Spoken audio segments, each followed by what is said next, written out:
네, 오늘 이야기는요. 네. 그동안 은퇴에 대한 방법들에 대해서 말씀을 좀 드렸는데요. 네. 예, 오늘은 우리가 지금 처해져 있는 은퇴 환경이 과거와는 어떻게 바뀌어져 있고 그 환경들이 실질적으로 은퇴를 준비하시는 분들한테는 어떤 영향을 미치는지에 대해서 좀 말씀 좀 드리려고 하는데요. 네. 내용 주제가 조금은 좀 부정적이고 좀 그래요? 슬픈 얘기가 좀 될 수도 있습니다. 예, 근데 일단 우리가 은퇴를 준비하기 위한 전략을 세우기 위해서 네. 우리가 처해져 있는 환경들을 먼저 인지하는 게 중요하지 않을까 좀 그럼요. 생각이 좀 듭니다. 네, 그렇군요. 이 또 요즘 은퇴 환경이 예전과 또 많이 달라졌다는 걸 저희가 느낄 수 있습니다. 네. 그렇죠? 그렇다면 크게 예전과 지금은 어떤 점이 달라졌는지 좀 설명을 해주시면 도움이 될 것 같습니다. 예, 가장 큰 변화는 일단 우리의 수명이 예전에 비해서 많이 길어지고 있다는 거고요. 네. 그렇죠, 그렇죠. 길어지는 수명에 의해서 우리가 지금 가정의 가치관들도 많이 바뀌고 있다는 겁니다. 예. 근데 이 내부적인 변화뿐만 아니라 외부적으로 우리가 은퇴를 준비하는 데 있어서 자산을 축적시키고 자산을 운영하는 경제 금융적인 환경도 과거하고는 많이 다르다는 거죠. 그렇죠. 예. 이 수명이 길어졌다는 건 참 다행인 일이라고 생각을 하는데 네. 중요한 건 이 길어진 만큼 더 행복한 은퇴 후, 그러니까 노후를 좀 준비를 더 탄탄히 하셔야 된다라는 또 부담감이 있습니다. 그러니까요, 그렇죠? 준비되지 않은 노후는 어쩌면 단지 오래 산다고 중요한 게 아니라 그게 오히려 불행할 수도 있기 때문에 그렇죠, 그렇죠. 미리미리 준비를 하셔야 될 것 같다는 생각이 드는데요. 네네. 지금 말씀하신 것처럼 이 시대 환경이 계속 변하고 있기 때문에 은퇴자들도 예전 생각해서 준비하시면 안 될 것 네네네, 같아요. 그렇습니다. 지금 이 시대 변화에 따라서 현재 은퇴자들은 주로 어떤 것에 초점을 맞춰서 변화를 해야 될까요? 네, 지금 은퇴를 하시는 분들이 네. 유의해서 살펴봐야 될 큰 변화들이 네. 대략 한 5줄기 정도로 요약이 되고 있는데요. 네. 제일 첫 번째가 우리는 생각보다 오래 살게 된다는 거죠. 네. 가장 중요한 변화고요. 네네. 두 번째, 우리가 이제 노후를 준비함에 있어서요.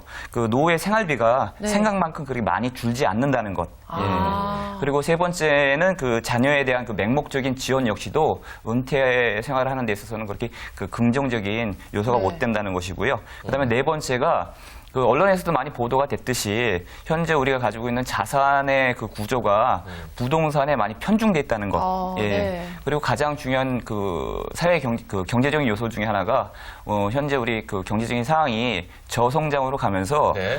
저금리, 그렇죠. 예, 그리고 또 고물가. 고물가 시대를 그렇죠. 우리는 살아야 된다는 네. 이런 것들이 가장 중요한 요소가 되겠습니다. 이 5가지에 유념하면은 현재 바뀐 이 환경에 좀 적응하기가 좀 쉽게 되는 건가요? 그렇죠. 예. 자, 그렇다면 이제 본격적으로 저희가 한번 파헤쳐 보도록 하겠습니다. 자, 그렇다면 네. 먼저 첫 번째 환경 변화부터 저희가 한번 알아볼까 합니다. 첫 번째 환경 변화 뭐가 있을까요?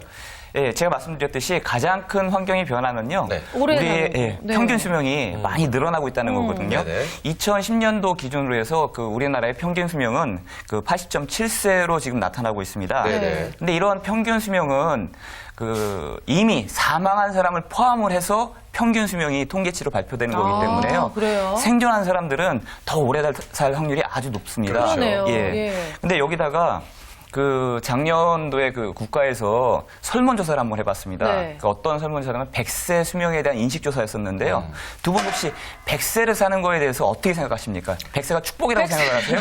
네, 저 준비가 아까도 네. 저희가 앞전에 말씀을 드렸지만 잘 준비가 돼 있으면 축복이고요. 그럼요. 네. 준비가 되어 있지 않으면 이게 축복은 아닌 것 같고 그러다가 또 너무 또 불행도 아닌 것 같고 저는 그런 아니 그리고 생각합니다. 또 잘 준비가 되어 있어도 일단 건강하지 않으면 오래 사는 그렇죠. 게 좀 의미가 없다 이런 생각이 좀 많이 들거든요. 예. 네. 실제로 통계치에서 발표된 자료를 보니까요. 국민 중 3분 중에 1분 정도는 100세에 대해서 그렇게 긍정적인 생각을 안 하고 있습니다. 예. 오래 사는 게 뭐가 그렇게 중요하냐 뭐 예. 이러신 거죠. 네. 70% 가까이 되시는 분들이 네. 100세에 대해서 부정적인 생각들을 가지고 있습니다. 70%나요. 네. 예. 이 과거에는 왜 장수가 그럴까요? 복이라고 생각을 했는데요. 그 이유를 여쭤봤더니 가장 큰 부분이 뭐였었냐면은 일단 생존 기간이 너무 길다. 너무 지루하다는 오래 거죠. 아니 예. 근데 이런 말씀드리기 좀 그렇지만 이게 네. 그분들이요. 끝에쯤 인생의 끝에쯤 오시잖아요. 더 살고 그러면 싶다고. 더 또 늘어나고 싶은 게 또 사람의 심리가 아닐까 이런 생각 듭니다. 그렇죠? 예, 맞습니다. 예. 근데 그 부분이 차지하는 부분들이 한 37% 정도 되고요. 네. 나머지 부분들을 이렇게 살펴보니까요. 대부분의 부분들이 돈과 연관된 문제였습니다. 그렇겠어요. 네. 그래서 제가 실제로 강의 현장에서 수강하시는 분들한테 여쭤봅니다. 항상. 예, 여쭤봤을 때 그 가장 어려운 부분들이 뭡니까? 그랬더니요. 가장 큰 부분들이 두 가지로 대변이 됩니다. 네. 돈과 건강의 문제. 이 문제들이 가장 크게 이제 두드러지고 있는데요. 네. 일단 우리가 은퇴 준비를 하는 데 있어서 가장 기본적으로 생각해야 될 문제. 우리는 생각보다 오래 살게 될 것이다. 이걸 기본으로 깔고 은퇴 준비를 해야 해야 되겠다 되는군요. 생각이 듭니다. 그렇습니다. 맞아요. 오래 살 것이다라는 얘기가 계속 나오고 있기 때문에 근데 막연하게 그냥 오래 살면은 뭐 좋을까 좋지 않을까 이거 하는데 기본적으로 우리가 생활을 해야 되는 거니까 그렇죠, 그거에 그렇죠. 대한 준비를 좀 철저히 해야 될 것 같고요. 저는 좀 의외였던 게 이 환경 변화 아까 두 번째 네네. 말씀해 주신 거에 보면은 우리가 노후의 생활비가 생각만큼 줄지 않을 것이다라고 하셨는데 네, 아무래도 맞습니다. 예. 나이가 좀 들면은 쓸 게 좀 줄어들지 않을까 이런 생각이 있거든요. 저희 부모님만 봐도 저처럼 쓰진 않으시거든요. 그렇죠. 뭐 부모님이 네. 수희씨처럼 백 사지 않으시니까. 그러면 안 사시더라고요. 그렇죠. 네. 그럼 좀 줄지 않을까요? 근데 그 외에 다른 비용이 많이 또 그만큼 들어간다는 말씀으로 들리는데 어떤가요? 예, 그렇습니다. 그 실제로 그 은퇴를 하시기 전에 있는 분들한테 그 조사를 했을 때는요, 은퇴 이후에는 부부의 생활비가 그렇게 많이 줄지 않을 거라고 답변들 하셨는데요. 네. 미국하고 일본에서 그 조사를 은퇴하신 분들한테 여쭤봤습니다. 네. 그랬더니 한 30%에서 40%가 되시는 분들이 은퇴 이후에 생활비가 늘어났다고 답변하셨습니다. 늘어났다고요? 네, 그렇습니다. 오. 근데 그 늘어난 가장 큰 요인이요. 일단 건강상의 문제 때문에 네. 병원비가 많이 늘어났고요. 예. 그리고 그 전통적으로 과거에는 내가 그 노후가 되면은 자식이 나를 부양할 것이다 이렇게 생각을 했는데요. 최근에는 자식에 대한 의존도가 이제 낮아지면서 네네네. 그 노후에도 본인 스스로 은퇴를 그 영위하려고 생각들을 많이 하십니다. 네네. 그러다 보니까 은퇴 이후에 그 생활을 유지하기 위한 비용들이 많이 들어가는 대표적으로 그 요양원, 아. 그다음에 실버타운 같은 네. 그런 비용들이 이제 많이 늘어나게 돼 있죠. 그렇군요. 실버타운이 비싸더라고요. 그렇죠. 네. 또 일전에 저는 그 기사를 통해서 봤는데 이 독거노인이 독감에 걸려서 거동이 불편해졌을 때 이 심부름센터를 이용했다. 아, 그래요? 라는 기사를 봤는데 이 그 기사를 보고 나니까 이 노후에 늘어난 비용 가운데 심부름센터의 이용료도 이것도 만만치 않게 또 고려를 해봐야 될 상황이 아닌가. 근데 그럴 때 이런 생각이 119 들더라고요. 하면 안 돼요? 아니, 그러니까 119에 부르는 것도 뭐 하나의 방법일 수는 네. 있지만 그래도 또 신분센터에 또 돈을 지불해야 되니까요. 이거 네. 이 부분에 대해서 조금 설명을 해주시면 도움이 될 것 같습니다. 예, 맞습니다. 그 우리가 노후 생활을 하는 데 있어서 네네. 그 지금 사회 안전망들이 여러 가지 것들이 있는데요. 그것들을 무료로 이용할 수 있는 부분들도 있지만요. 네. 예, 지금 이 사례와 같이 갑자기 급박하게 독감 정도를 가지고 119를 아, 부르기는 그렇죠. 좀 독감은 그, 그렇군요. 그 경증의 그 병환이지 않습니까? 그래도 예. 이 독거노인 분이 또 굉장히 자기가 급하게 뭐 약국에서 약을 받아와야 되는데 그걸 못했다 그러면 또 움직이시기 힘들면 또 신분센터를 이용할 수도 있는 거고요. 네, 그럴 수 119 있네. 부르긴 그렇잖아요. 그렇죠? 그런 예. 경우에 부르시면 안 되죠. 그렇죠. 네. 이런 사회적 비용들이 많이 증가를 하게 돼 있고요. 네. 또 하나 지금 두 분도 지금 스마트폰 이용하고 계시죠. 네. 네네. 예.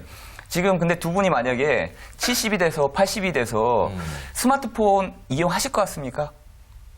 그때 할 것 같아요. 할것 왜냐면 같아요. 지금 했었으니까. 근데 그렇죠. 그때 이제 예. 새로운 게 또 나오면 그때 적응 못 하겠죠. 예. 네. 그 지금 우리가 노후 생활을 하는 데 있어서 또 그 무시할 수 없는 부분들이요. 네. 우리의 삶의 편의를 위해서 우리한테 그 제공되는 전자기기들 있지 않습니까? 네, 네. 이런 기기들이 노후를 좀 더 안정적이고 편리하게 그 보장을 할 수 있기 때문에요. 이런 기계들이 없으면 또 불편합니다. 그렇죠. 예. 지금 뭐 대표적으로 한 10년 전만 해도 냉장고는 있었지만 김치 냉장고를 가정에 가지고 있는 가정들은 그렇게 많지 않았었거든요. 그렇죠. 네. 그렇죠. 근데 이제 대부분의 지금 가정들은 다 있죠. 예, 필수로 김치 냉장고들이 지금 들어서고 있습니다. 그렇죠. TV 같은 경우도 지금은 그냥 평면 TV 정도만 네. 좋다고 하지만 네네. 기술이 계속 발달하다 보면은 더 나은 지금 막 그렇죠. 3D TV 나오고 나오고. 그러잖아요. 그렇죠. 네. 예. 그런 것들이 내가 그 충분히 준비가 돼 있다 그러면 또 이용을 또 해야 되거든요. 그렇죠, 그렇죠. 이러한 비용들이 우리가 생각지 못했던 그러네요. 비용들이 많이 발생을 하게 된다는 거죠. 그러니까 예. 지금 뭐 만족스러운데 우리 미래에 뭐 무엇이 변하겠느냐 이렇게 생각할 네. 수 있겠지만 불과 한 10여 년 전, 20년 전만 해도 생각해보면. 휴대폰이 없어서 네. 공중전화 부스를 찾으러 저희가 뛰어다녔던 맞아요. 기억이 예. 있고요. 그리고 또 뭐 리모컨. 그렇죠. 저희 어릴 때 TV를 수동으로 손으로 이렇게 돌렸는데 네. 지금 앉아서 리모컨인데 이 리모컨이 없다라면 얼마나 불편하겠습니까? 그러니까요. 이런 지금. 생각해 보면은 참 이 미래엔 또 어떻게 무엇이 우리를 이렇게 변하게 할까 목이 베네요 갑자기. 근데 슬퍼서. 그렇게 네. 정말 적응을 하려면은 진짜 정말 미리미리 준비해야겠다는 생각이 진짜 많이 듭니다. 그렇습니다. 또 이 세 번째 환경의 변화 보니까 이거 좀 마음 아픈 것 같아요. 제가 얼마 전에 그런 얘기 들었어요. 우리 세대가 부모를 봉양하는 마지막 봉양하는, 세대고 공양하는 마지막 세대고 자식한테 버림받는 첫 번째 세대다. 이런 얘기가 있더라고요. 그러니까 굉장히 마음 아픈데 그래서 이런 얘기가 있는 건지 네, 궁금해요. 그 지금 그 말씀해 주신 것처럼 네. 그 우리 세대 아마 근데 두 분 세대보다는 조금 나이가 들은 세대일 것 같습니다. 네네, 그런 것 같아요. 이 세대들을 그 지칭하는 베이비 네. 부모 세대들을 지칭하는 그 얘기 중에 이제 마처 세대, 지금 말씀하신 네. 게 마처 세대라는 용어가 있는데요. 지금 그 지난 6월달에 서울시에서 그 의미 있는 통계 자료 하나 발표를 했습니다. 네. 이 자료가 뭐냐면은 2010년도부터 해서 2000년도부터 했고 2010년도까지 네. 10년 동안 그 인구주택 총 조사를 분석한 결과입니다. 네. 근데 이 결과에서 2000년도에는 25만 3천 명이었던 그 숫자가요. 네. 2010년에는 48만 4천 명으로 90%가 넘는 숫자가 이렇게 증가를 했습니다. 네. 예, 이 숫자가 뭐냐면요. 30, 40대 자녀가 네. 30, 40대 자녀가 그 세대주인 부모님하고 동거라는 겁니다. 같이 사는 거고. 그렇죠. 예. 예. 근데 여기서 중요한 거는 자녀가 세대주가 아니라 네. 부모님이 세대주라는 거죠. 그러니까 저희끼리 용어로 얹혀 사는 거네요. 그러니까 얹혀 그렇죠. 사네요. 네. 네. 예. 이렇게 늘었어요? 그렇습니다. 이렇게 많이 늘었는데요. 네. 이 동거의 가장 큰 요인이 뭐냐면요. 자녀가 경제적으로 독립하기 어렵기 어렵다. 때문에 어렵기 때문에 그 수치가 무려 그 29% 정도 되는 수치가 네. 자녀가 경제적으로 독립할 수 없기 때문에 부모가 데리고 산다. 네. 예, 이렇게 얘기를 했습니다. 오. 예. 그 자녀의 그 경제적인 독립은 과거에 우리 부모님들이 열심히 일하셔갖고 자산을 축적하고 자녀도 낳고 내 집 장만하는 그런 시대하고는 좀 다르게 그렇죠. 지금은 독립하기가 굉장히 어려운 현실입니다. 그렇습니다. 그렇습니다. 뭐 열심히 일을 해갖고 내 집을 장만하기조차도 서울에서는 굉장히 어려운 현실이지 않습니까? 그렇죠. 예. 네. 근데 이거하고 이제 맞물려 갖고요. 과거에는 그 젊은 자녀가 네. 늙은 부모를 이제 봉양을 했거든요. 네. 예. 그런데 지금은 어떤 시대가 되냐면요. 이제 제 예를 들면은 제가 이제 40대 중반인데 네. 저희 어머님이 지금 72살 되셨습니다. 네, 네, 예. 근데 앞으로 20년 후가 되면 저도 이제 60대 중반이 되거든요. 네. 예. 저도 이제 지금은 70이 넘어야지만 노인이라는 소리를 듣는다고 하는데요. 네. 60 중반 정도 되면 이제 저도 이제 어느 정도 나이가 드는 세대에 네. 이제 속하게 되는데 60 중반이 됐을 때 저희 어머니 연세를 계산해 보니까 이제 90이 넘으셨더라고요. 그렇죠. 네, 근데 90이 넘으셨는데 지금 저희 어머니 건강 상태를 이렇게 보게 되면은요, 그때까지도 충분히 생존을 하실 것 같습니다. 네. 네. 그런데 그러면은 60이 넘은 60 중반의 아들이 90에 이제 노모를 또 모셔야 되는 네. 그런 네. 상황이 발생을 하거든요. 예. 그러니까 제 개인적으로는 제 은퇴 준비도 해야 되지만 부모님. 예, 저희 부모님이 더 이제 오래 살게 되기 네. 때문에 부모님의 노후까지도 같이 준비를 해야 되는 이런 상황이 벌어지게 되는 거죠. 그렇죠. 아니 근데 왜 자녀에 대한 맹목적인 지원이 위험하다라고 얘기를 하는 건가요? 예, 지금 이 사례를 봤듯이요. 네. 그 본인의 은퇴를 생각하지 않고 자녀한테 뭐 교육비라든지 사교육도 뭐 심하게 그렇죠. 하니까요. 예. 예. 그다음에 뭐 결혼 자금. 최근에는 뭐 캥가루족, 뭐 헬리콥터족 네. 해갖고요. 자녀가 그 장성을 해서 결혼 이후까지도 부모가 이제 안고 있는데. 예, 돌봐주는 그런 가정들이 많은데 이 전제 조건이 있습니다. 그렇게 돌봐주고라도 부모가 은퇴를 하는데 그 이상이 없다. 네. 예, 그러면 그 별 무리가 없는데 네. 우리 전통적인 그 한국의 부모님들의 사고는 모든 걸 자식한테 올인을 하지 않습니까? 네. 예, 이랬을 경우에 자신의 그 은퇴 준비를 하지 않고 그 자녀한테 다 투자를 했을 경우에 과연 이 자녀가 부모를 갖다가 봉양할 수 있을 것이냐? 예, 앞에 그 서울시에서 그 발표한 그 통계치만 놓고 보더라도요. 그 30, 40대가 됐는데도 아직도 경제적으로 독립하기가 어려운 상황인데 네. 본인의 그 노후 준비도 하기 어려운 상황에 부모의 노후 준비까지 같이 하게 된다 그러면은요. 그렇죠. 이거는 자녀를 위하는 게 아니라 결국은 자녀를 더 큰 부담으로. 그렇죠. 그렇죠. 예. 그러니까 자녀한테 그 부담이 크게 될 수 있다는 거죠. 아, 근데 굉장히 답답한데 오늘 이 방송 내내 답답합니다. 지금까지 쭉 말씀해 주신 걸 네. 듣고 있는데 네. 이 가슴 한켠이 뭔가 꽉 막혀있고 답답한 것 같은데 그렇다면 네. 남들 다 하는 사교육을 안 할 수는 없다라고 또 생각하시는 분 그렇습니다. 우리들의 지금 부모님의 입장이신데 그렇다면은 우리가 지금 그렇게 내 노후를 준비 못하니까 지금 하고 있는 이 사교육을 다 끊고 당신의 노후로 준비를 하십시오. 라고 말하는 게 또 정답은 아닐 거라는 생각도 들거든요. 근데 네, 애들이 맞습니다. 그럴 수는 없고 부모님 입장에서 조금 약간 냉정하게 어느 네. 정도까지는 해주되 그 이후에는 혼자 독립할 수 있게끔 근데 또 이 좀. 부모의 입장이라는 네. 게요. 뭐 내 자식한테 모든 걸 다 주고 싶은 게 또 부모의 입장이기 때문에 뭐 적절한 선 같은 게 없을까요? 예, 네. 일단 제가 저희 강의를 받는 수강생분들한테도 그런 말씀 좀 많이 드립니다. 네네네. 예, 그러니까 전통적으로 우리 아버님들, 예, 가게의 소득을 책임지고 있는 아버님들 같은 경우는요, 자식들한테 그런 말씀을 하시죠. 예. 돈 걱정하지 마라. 네. 예, 내가 다 볼 테니까 너는 공부만 열심히 해라. 그렇죠. 예, 그 자녀들 같은 경우는 아버지가 얼마를 버는지 우리 가게의 소득이 얼마큼 되는지를 모르고 성장을 합니다. 그렇죠. 그래서 그 부모한테 대한 의존도도 많이 높게 되고요. 네네, 맞습니다. 그래서 자녀가 어느 정도 인지할 수 있는 수준이 되면은요, 가게의 재무 상태를 자녀와 같이 공유하는 것도 하나의 방법인 것 같습니다. 좋습니다. 예, 그것도. 자녀한테 경제적으로 독립할 수 있는 교육들을 꾸준히 시켜주고, 예, 그리고 자녀 스스로 경제적으로 독립한 이후에, 예, 그 다음에는 부모와 자식 간의 관계들을 조금 객관적으로, 예, 또 합리적으로 지혜롭게 좀 풀어가는 방법들이 좀 필요하지 않나 생각이 이 듭니다. 말씀을 딱 듣고 나니까 꽉 막힌 게 조금은 뚫리고 있습니다. 네. 그렇죠. 그리고 네. 우리 지금 시청하고 계신 시청자 여러분들이 내 자녀에게 공부에 대한 사교육에 대한 모든 것을 다 난 해줄 것이라고 생각들을 하고 계실 텐데 전 이 말씀 드리고 싶어요. 공부 열심히 해서 성공하는 거요. 전국에서 그러니까 우리나라에서 네. 1% 안에 들어야지 공부로 성공합니다. 그렇죠. 다 그렇게 한다고 해서 또 그것 다 공부 이외에도 잘하는 것도 굉장히 스스로 아니니까요. 발전할 수 있는 방법이 많으니까요. 너무 사교육에만 이렇게 열중하시지 않았으면 하는 개인적인 소망을 약간 담아봅니다. 지켜보겠어요. 사교육 시키는 저는 저의 DNA를 물려받았다면 공부와는 좀 멀지 않을까. 그렇겠네요. 이런 생각 한번 해봅니다. 네. 자, 그다음 네 번째 알아보겠는데요.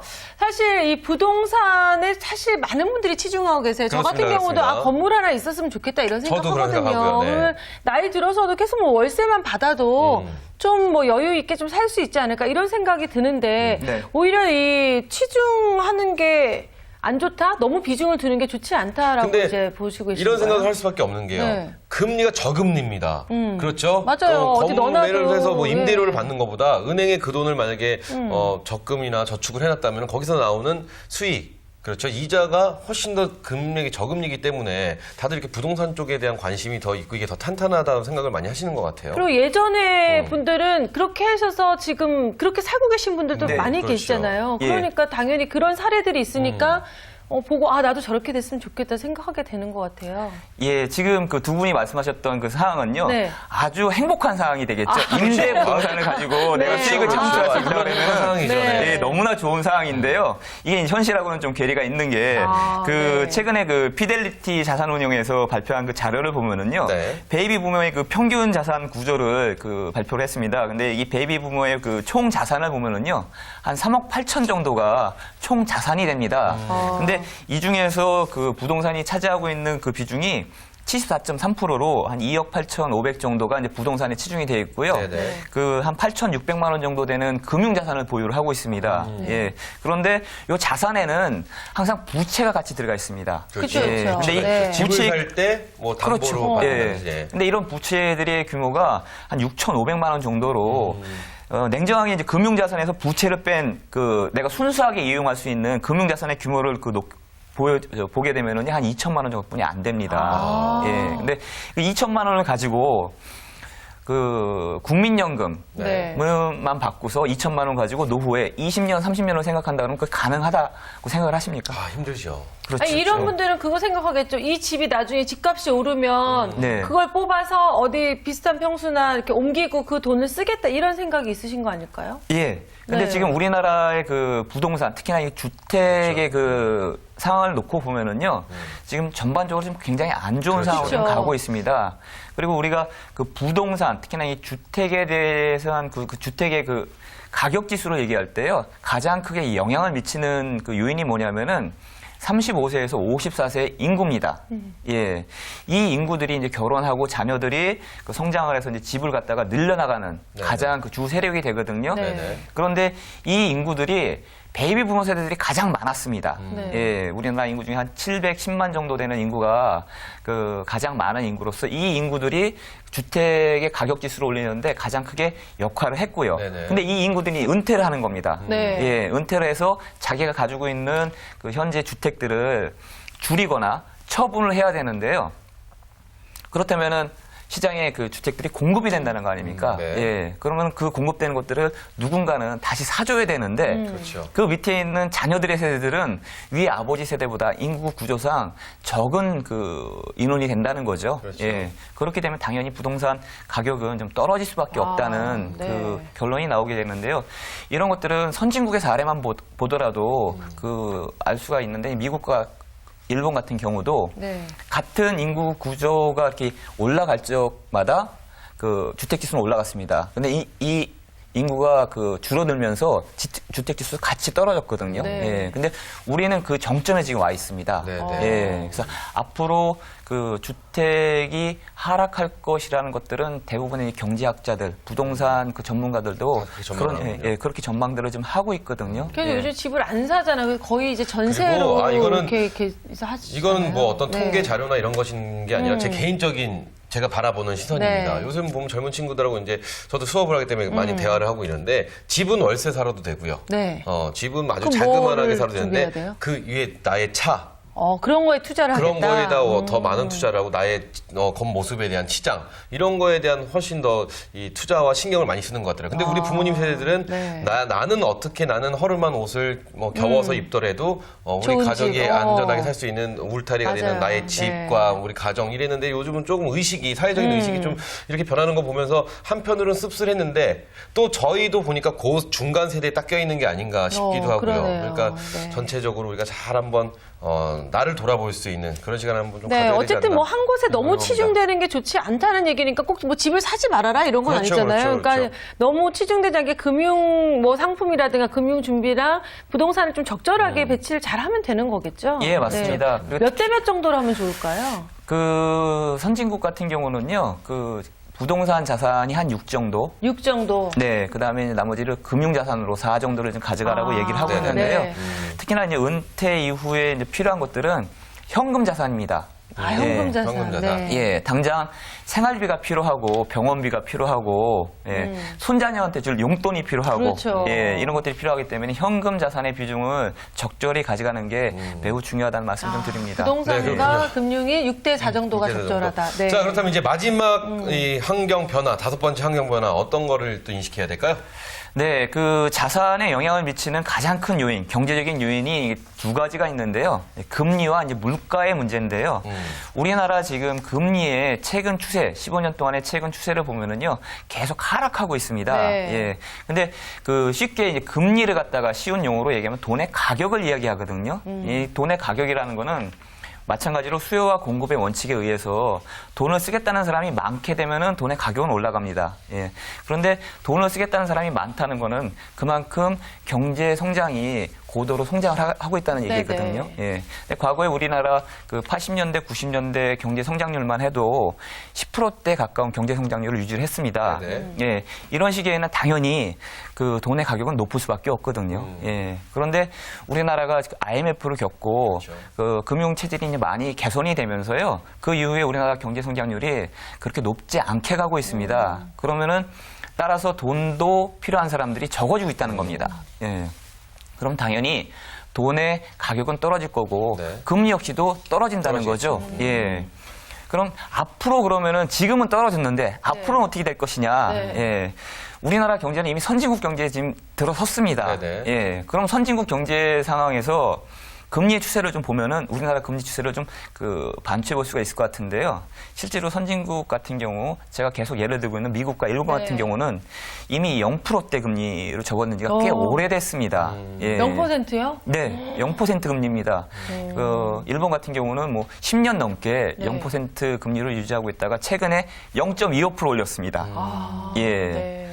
그럼 우리나라도 그런 금리 추세를 가지 않을까 예, 생각이 듭니다. 네. 근데 문제는 금리가 그렇게 낮더라도 예, 우리가 실제로 돈의 구매력을 얘기하는 물가가 낮으면 상관이 없습니다. 예. 그런데 선진국 경제에 그 대표적인 그 특징이 세 가지로 그 요약이 되는데요.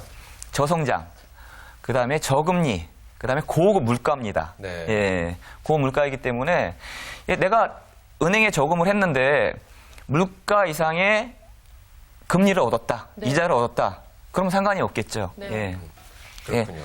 근데 지금은 물가는 높고, 예, 금리는 금리는 낮고, 낮고. 예, 네. 예, 이런 갭 근데 이게 때문에. 앞으로 이제 좀 더 지속될 것이다라고 그거 그렇죠. 준비를 해야 그 되는군요. 격차 커질 것이다. 그렇죠. 네, 이렇게 예. 예상을 하신다는 아, 거죠. 어쨌든 네. 간에 저희가 이렇게 해서 이 환경 변화, 이 노후를 준비하는 환경 변화에 대응하는 이 5가지를 알아봤는데요. 뭐 시작했을 때 답답하실 거라고 말씀했는데 끝까지 답답하네요. 그렇죠?